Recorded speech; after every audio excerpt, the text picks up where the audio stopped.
ಯಾವುದೇ ಕಾರ್ಯವನ್ನು ಸಾಧಿಸುವವರೆಗೆ ಅದು ಅಸಾಧ್ಯವೆಂದೇ ಅನಿಸುವುದು.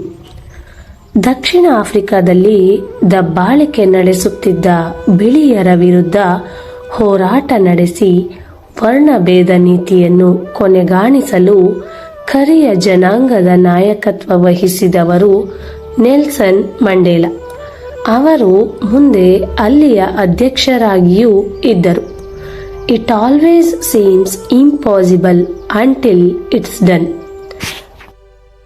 ಯಾವುದೇ ಕಾರ್ಯವನ್ನು ಸಾಧಿಸುವವರೆಗೆ ಅದು ಅಸಾಧ್ಯವೆಂದೇ ತೋರುತ್ತದೆ ಎಂಬ ಅವರ ಮಾತು ಬಹಳ ಸರಳವಾದರೂ ಎಷ್ಟೊಂದು ಅರ್ಥಪೂರ್ಣವಾಗಿದೆ ಅಲ್ಲವೇ? ನಮ್ಮಲ್ಲಿಯೂ ಹಾಗೆ ಮಹಾತ್ಮ ಗಾಂಧಿ, ಸುಭಾಷ್ ಚಂದ್ರ ಬೋಸ್, ಭಗತ್ ಸಿಂಗ್, ಬಾಲ ಗಂಗಾಧರ ತಿಲಕ್ ಮೊದಲಾದವರ ಮುಂದಾಳತ್ವದಲ್ಲಿ ಕೋಟ್ಯಂತರ ಸ್ವಾತಂತ್ರ್ಯ ಹೋರಾಟಗಾರರ ಅವಿರತ ಹೋರಾಟ ಹಾಗೂ ಬಲಿದಾನಗಳ ಫಲಶ್ರುತಿಯಾಗಿ ಬ್ರಿಟಿಷರ ದಾಸ್ಯದಿಂದ ನಾವು ಹೊರಬರಲು ಸಾಧ್ಯವಾಗಿ ಸ್ವತಂತ್ರರಾದುರಲ್ಲವೇ?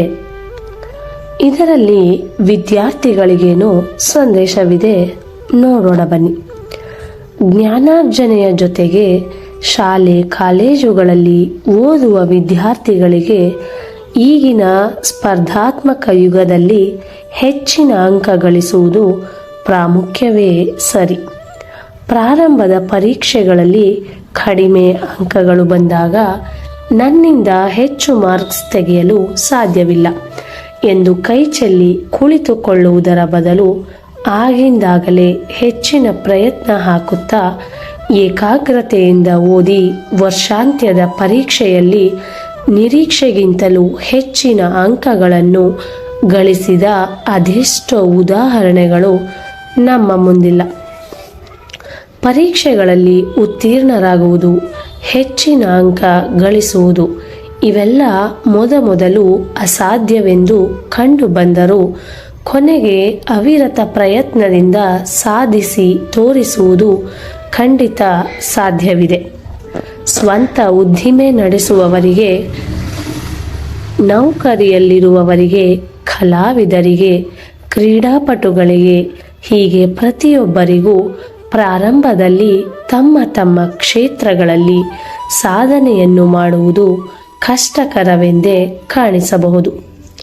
ಇದನ್ನು ಮಾಡಲು ನನಗೆ ಸಾಧ್ಯವಿದೆ ಎಂದು ಅವರಿಗೆ ವಿಶ್ವಾಸವಿದ್ದರೆ ಸಾಧನೆ ಮಾಡುವಾಗ ತೊಡಕುಗಳು ಎದುರಾದರೂ ಛಲದಿಂದ ಮುಂದುವರೆಯಲು ಸಾಧ್ಯ.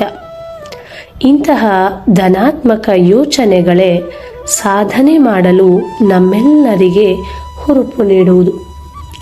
ಇದನ್ನು ಮಾಡಲು ನನಗೆ ಸಾಧ್ಯ ಎಂಬ ಧನಾತ್ಮಕ ಯೋಚನೆಗೆ ಸಮಸ್ಯೆಗಳನ್ನು ಅವಕಾಶಗಳನ್ನಾಗಿ ಪರಿವರ್ತನೆ ಮಾಡುವ ಶಕ್ತಿ ಇದ್ದರೆ ಇದು ಸಾಧ್ಯವೇ ಇಲ್ಲ ಎಂದು ಮುಖ ಸಪ್ಪಗೆ ಮಾಡಿ ಕುಳಿತುಕೊಳ್ಳುವ ಋಣಾತ್ಮಕ ಯೋಚನೆಯು ಅವಕಾಶಗಳನ್ನು ಸಮಸ್ಯೆಗಳನ್ನಾಗಿ ಮಾಡಿಯೇ ಬಿಡುವುದು. ಆಶಾವಾದಿಯಾಗುವುದು ಹೇಗೆ? ಬೆಳಗ್ಗೆ ಎದ್ದ ಕೂಡಲೇ ಒಳ್ಳೆಯ ಮನಸ್ಸಿನಿಂದ ಅಂದಿನ ಕೆಲಸಗಳನ್ನು ಮಾಡತೊಡಗಿದರೆ ನಿಮಗೆ ಆ ದಿನದಲ್ಲಿ ಒಳ್ಳೆಯದೇ ಆಗುತ್ತದೆ. ಅಯ್ಯೋ, ಇಷ್ಟು ಬೇಗ ಬೆಳಗಾಯಿತಲ್ಲ, ಇನ್ನೂ ಒಂದು ಸ್ವಲ್ಪ ಹೊತ್ತು ಹೊದ್ದುಕೊಂಡು ಮಲಗಬಹುದಿತ್ತು ಎಂದು ಗೊಣಗಿದರೆ ದಿನವಿಡೀ ಮಾಡಬೇಕಾದ ಕೆಲಸಗಳಲ್ಲಿ ಉತ್ಸಾಹವಿರುವುದೇ ಇಲ್ಲ. ಎಲ್ಲವನ್ನು ನಾಳೆ ಮಾಡಿದರಾಯಿತು ಎಂಬ ಉದಾಸೀನ ಬಂದು ಬಿಡುವುದು.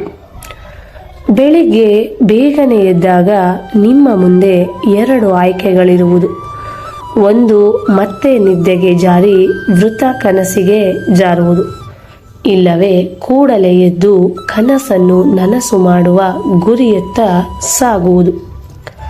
ಹಾಗೆಯೇ ಸೂರ್ಯಾಸ್ತವಾಗುತ್ತಿದ್ದಂತೆಯೇ ಅಯ್ಯೋ, ಸೂರ್ಯನು ಮುಳುಗಿಯೇ ಬಿಟ್ಟನಲ್ಲ ಎಂದು ಕೊರಗುತ್ತಾ ಕುಳಿತರೆ ಚಂದ್ರನ ಹಾಲಿನಂತಹ ಬೆಳದಿಂಗಳು, ಮಿನುಗುವ ನಕ್ಷತ್ರಗಳ ಪುಂಜ ಇವುಗಳ ಸುಂದರ ನೋಟವನ್ನು ಸವಿಯಬಹುದೇ? ಕತ್ತಲೆಯನ್ನು ಗೊಣಗುತ್ತಾ ಕುಳಿತಿರುತ್ತಿದ್ದರೆ ವಿದ್ಯುತ್ ಶಕ್ತಿಯಂತಹ ಅದ್ಭುತ ಆವಿಷ್ಕಾರಗಳು ಉಂಟಾಗುತ್ತಲೇ ಇರಲಿಲ್ಲ. ಚಿಕ್ಕಂದಿನಿಂದಲೇ ನಿಮ್ಮ ಶಿಸ್ತಿನ ಜೀವನ ಕ್ರಮವೇ ನಮ್ಮನ್ನು ಆಶಾವಾದಿಯಾಗುವತ್ತ ಒಯ್ಯುವುದು. ಚಿಂತನೆಗೆ ಹಚ್ಚುವಂತಹ ಪುಸ್ತಕಗಳು, ಉತ್ತಮ ವಿಷಯಗಳನ್ನು ತಿಳಿಸುವಂತಹ ಲೇಖನಗಳು, ಇವುಗಳನ್ನು ಓದಿ ಅರ್ಥ ಮಾಡಿಕೊಳ್ಳಲು ಪ್ರಯತ್ನಿಸಬೇಕು. ಪರೀಕ್ಷೆಯಲ್ಲಿ ಉತ್ತಮ ಅಂಕ ಗಳಿಸುವತ್ತ ಮನಸ್ಸು ಕೇಂದ್ರೀಕೃತವಾದಂತೆ ಇತರ ಜ್ಞಾನಾರ್ಜನೆಯನ್ನು ಗಳಿಸುವತ್ತ ಓದುವಿಕೆ ಸಾಗಬೇಕು. ಇದೇ ಪರಿಪಾಠವನ್ನು ಬೆಳೆಸಿಕೊಂಡು ಬಂದರೆ ದೊಡ್ಡವರಾದ ಮೇಲೂ ಆಶಾವಾದಿಯಾಗಿಯೇ ಇರಬಹುದಾಗಿದೆ. ತೊಂದರೆಗಳು ಎದುರಾದರೂ ಧೃತಿಗೆಡದೆ ಸಹಜವಾಗಿಯೇ ಮುಂದೆ ಹೆಜ್ಜೆ ಹಾಕಲು ಹಿಂದೆ ಮುಂದೆ ನೋಡುವ ಪರಿಸ್ಥಿತಿ ಎದುರಾಗದು. ಆಗ ಜಯ ಶತಸಿದ್ಧ. ಬಾಯಾರಿದಾಗ ಅರ್ಧ ಲೋಟ ನೀರು ಸಿಕ್ಕಿದರೂ ಅರ್ಧ ಲೋಟ ನೀರು ದಾಹ ತೀರಿಸಿಕೊಳ್ಳಲು ಧಾರಾಳ ಸಾಕು ಎಂದು ಆಶಾವಾದಿಯಾಗುವುದು ಉತ್ತಮವೋ, ಅಥವಾ ಛೇ ಬರೀ ಅರ್ಧ ಲೋಟ ಮಾತ್ರ ನೀರಿರುವುದು, ಇದೆಲ್ಲಿಗೆ ಸಾಕು ಎಂದು ನಿರಾಶಾವಾದಿಯಾಗಿ ಪರಿತಪಿಸುವುದು ಸಾಧುವೋ ಎಂಬುದನ್ನು ನೀವೇ ನಿರ್ಧರಿಸಿ ನೋಡಿ. ನಿರಾಶಾವಾದಿಯು ಝೀರೋದಲ್ಲಿ ಓ ಕೊನೆಗೆ ಬರುತ್ತದಲ್ಲ ಎಂದು ದುಃಖಪಟ್ಟರೆ, ಆಶಾವಾದಿಯು ಆಪರ್ಚುನಿಟಿಯಲ್ಲಿ ಓ ಮೊದಲಿಗೆ ಬರುವುದಷ್ಟೇ ಅಲ್ಲ 2 ಸಲ ಓ ಬರುತ್ತದೆ ಎಂದು ಸಂಭ್ರಮಿಸುತ್ತಾನೆ. ಇವೆಲ್ಲ ಬರೀ ಒಣ ಉಪದೇಶದ ಮಾತುಗಳಲ್ಲ. ಬಡ ದೇಶವೊಂದಕ್ಕೆ ಚಪ್ಪಲಿ ತಯಾರಿಸುವ ಸಂಸ್ಥೆಯು ಓರ್ವ ಮಾರಾಟಗಾರರನ್ನು ಕಳುಹಿಸಿದಾಗ ಆತ ವಾಪಸ್ಸು ಬಂದು ಅಲ್ಲಿ ಯಾರೂ ಸಹ ಚಪ್ಪಲಿಯನ್ನು ಧರಿಸುವುದೇ ಇಲ್ಲ, ಏನೇನೂ ಅವಕಾಶಗಳೇ ಇಲ್ಲ ಎಂದು ವರದಿ ನೀಡಿದನು. ಇನ್ನೋರ್ವನು ಹೋಗಿ ಬಂದ ಬಳಿಕ ಅಲ್ಲಿ ಯಾರು ಚಪ್ಪಲಿ ಧರಿಸದ ಕಾರಣ ಸಂಸ್ಥೆಗೆ ಮಾರಾಟ ಮಾಡಲು ಅದ್ಭುತ ಅವಕಾಶಗಳಿವೆ ಎಂದು ಸಂಭ್ರಮದಿಂದ ಹೇಳಿದನಂತೆ. ಮೊದಲನೆಯವನು ಖಂಡಿತವಾಗಿಯೂ ನಿರಾಶಾವಾದಿಯೇ ಸರಿ. ಉದ್ಯೋಗದಲ್ಲಿ ಮೇಲೇರುವುದು ಅಷ್ಟಕ್ಕಷ್ಟೇ. ಅದೇ ಎರಡನೆಯವನು ಆಶಾವಾದಿಯಾಗಿದ್ದು ಮೆಟ್ಟಿಲುಗಳನ್ನು ಬೇಗನೆ ಮೇಲಕ್ಕೇರುತ್ತಾ ಹೋಗುವುದು ನಿಸ್ಸಂಶಯ. ಇದು ಸಾಧ್ಯವಿದೆ, ಇದು ಅಸಾಧ್ಯ. ಸಮಸ್ಯೆಗಳಿದ್ದರೇನಂತೆ, ಇದನ್ನು ಮಾಡಬಹುದು, ಇದನ್ನು ಹೇಗೆ ಮಾಡುವುದು, ತೊಂದರೆಗಳಿವೆ, ಇವೆಲ್ಲ ನಮ್ಮ ಮನಸ್ಸಿನ ಭಾವನೆಗಳಷ್ಟೇ. ಬದಲಾವಣೆ ಮಾಡಿಕೊಂಡು ಯಶಸ್ಸಿನತ್ತ ಸಾಗುವುದು ಖಂಡಿತವಾಗಿಯೂ ಸಾಧ್ಯವಿದೆ.